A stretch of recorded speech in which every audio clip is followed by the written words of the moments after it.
Today we will be interviewing Moritz Eckert. He is the co-founder and director of strategy, marketing, and IT at betterplace.org, Germany's largest fundraising platform. Thank you for joining us today. Yes, I'm glad to be here. Thank you. As I mentioned, you're the co-founder of BetterPlace, and it is a platform that's bringing worldwide attention to small projects. How did you get this idea, and why the focus on small initiatives?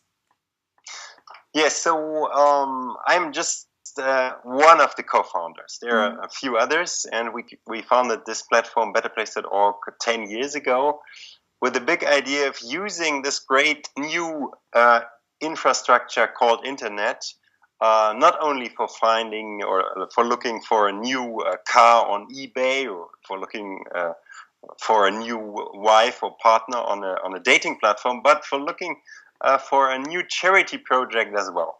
And we thought, let's build a free infrastructure for all these great grassroots projects all over the world. For a mother sitting in Mombasa and who wants to have a solar panel on the roof that the kids can learn at night as well, can have a light for learning as well.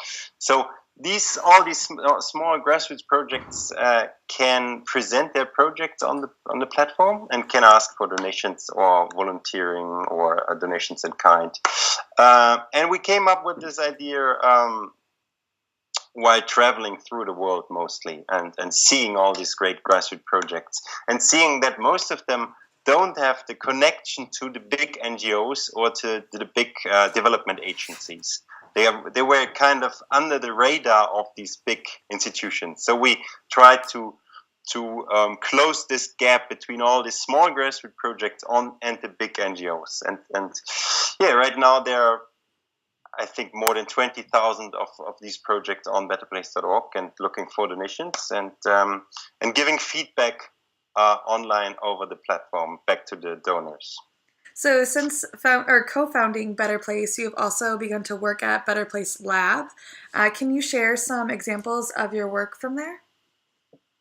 Yeah, after a couple of years having betterplace.org, the online donation platform, we thought there's much more space and much more innovation in this area going on, in this, as we call it, social digital area. So at the intersection between the social world and the digital world. And we created the BetterPlace Lab as a think and do tank, as we call it. A little bit like a research institute within this Better Place cosmos. And the Better Place Lab is analyzing, yes, as I already said, how individuals and institutions using digital technologies for the greater good. And we travel a lot with the Better Place Lab. We travel to different countries like Rwanda, like China, like Egypt, like the US, of course, like Israel, Kenya, and dive into these ecosystems of social entrepreneurs, of NGOs, of corporations, of governmental institutions, and ask them about their experience with setting up these social digital innovations. Could be an app for a farmer in Kenya to have a look at the current market prices for his cattle. Could be a watchdog platform in some countries, a database, all these things. That's what we call digital social. That's what we analyze. In the end, we cluster these thousands of innovations into different trends. One trend is drones for good. Another one is big data for good. And then we act as an intermediate, as a middleman between these innovations and trends on the ground and the big institutions. And we try to support these big institutions like Gates Foundation, Mozilla Foundation, and many other development agencies around the world. Trying to help them coping with this rapid, very dynamic trends. What was behind your decision to not complete your studies at university? This was because it was all too theoretically, and by coincidence, I met an old friend, and she told me about an advertisement agency job, and so I joined that and did some advertisement agency work as a copywriter and conceptor, but just for 3 years. And after that, I co-founded betterplace.org. What do you think is the best way to help prepare the youth for the future? So I'm pretty, I'm pretty sure that the digitalization of the world will still increase, and we're just at the beginning of this very fast and dynamic change. And so my advice would be to try to be a creator in this field, not a passive consumer. So that means you should know a little bit about probably statistics, maths, about programming, and a lot of these things to in the end to create digital things, and to have a clue about data and blockchain, all these things, because otherwise you probably you have big problems in the future. But of course you should as well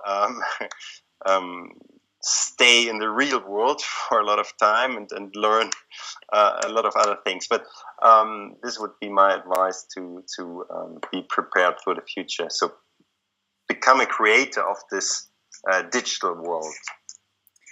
And then you split your time living in Germany and in Ethiopia. What are some of the main positive aspects of having a life lived in two separate cultures? The contrast, probably, because there's so many different things, as you can imagine, in these two countries, and I enjoy both of them. So the contrasts and seeing very positive sides living in Germany, of course, but seeing other positive sides in Ethiopia, and so this is very, very, very good contrast, and that's what I like about it. And then lastly, do you have any other advice for young people who are looking to expand their entrepreneurial goals? I think the most important advice would be just do it. Just do it. Don't listen too much to other people. Don't think too much. Don't test too much. Just do it and try in your business, your entrepreneurship, your product, whatever you want to bring to life, because most of the ideas, or in other words, there's so many ideas out there, but so few people really try to bring them to life and try to make an entrepreneurship out of it. So just do it, and don't listen to other people who tell you you can't do it. Perfect. Thank you so much. Those are all the questions we have for you today. Have a good rest of your day. Thank you very much. Bye.